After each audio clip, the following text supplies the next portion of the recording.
to save them from issues of taxation. And the principal objective of Parliament is that there should never be taxations which is not sanctioned by Parliament. That is the starting point. And therefore, this is a grave matter that if we cannot handle it appropriately, then Parliament will stand accused.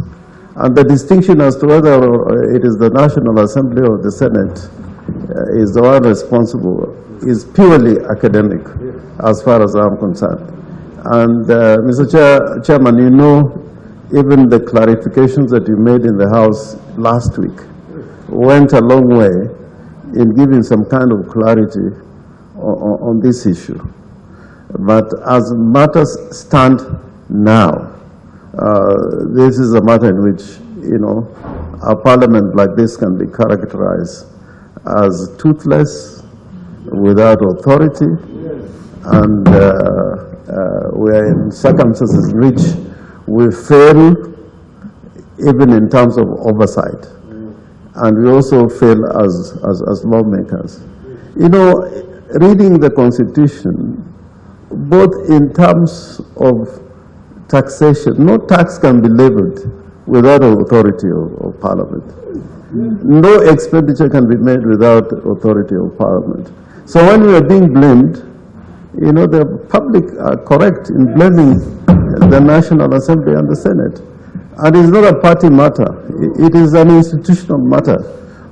Anybody who is going there and saying that it is either Jubilee or UDA or ODM, they are completely misled. This is a matter in which Parliament must take full responsibility.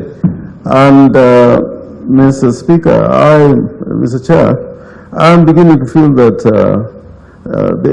this Parliament is becoming one of the weakest Parliament in the history of this nation.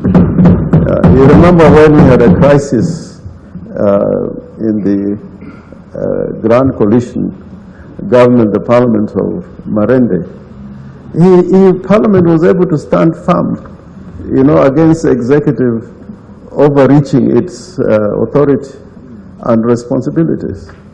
And this Parliament, I remember last week when we were trying to talk on this issue, to find a more decisive way of dealing with it. I could see a lot of people being very reluctant. There's a lot of reluctance as to whether we should summon or invite. That is why even looking at the Hansard, it is not making any sense to me, because even the direction that the Speaker gave, it's not clear enough. Probably the minister, seeing the Hansard, did not know whether it is an invitation or a summon. So I think at the end of the day today, Mr. Chairman, you have to exercise some authority. And Parliament, when it sits in plenary or in committee, the same powers are available. So I urge this committee that let us not look ludicrous out there in the public. We are beginning to feel, I begin to feel that, you know, we are getting into a situation where it will not matter what Parliament thinks or does, especially on this issue of taxation. Thank you.